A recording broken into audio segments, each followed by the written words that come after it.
Timbulira nnyo enjiri egamba nti ekintu ekikusaana tekiweesa Katonda kitiibwa. Ekitakusaana kyekyewuunyo era kyekiweesa Katonda ekitiibwa. Abantu bangi abateekwa okukulaba ne bamanya nti Mukama akuviiriddeyo. Abantu bangi abateekwa okukulaba ne bamanya nti Mukama akusaasidde.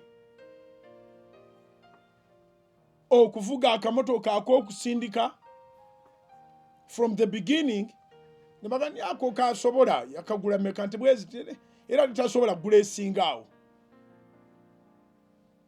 Tekiweesa Mukama kitiibwa.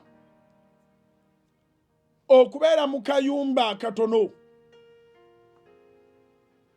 n'obeeramu either wekka oba n'obeeramu n'omwami wo oba n'obeeramu ne mukyala wo n'abaana ne mutandika okubazaalira omwo naye nga tuwaliwo kadde kalowooza nti awantu wano watono, awantu wano wafunda, awantu wano tetukyajaamu.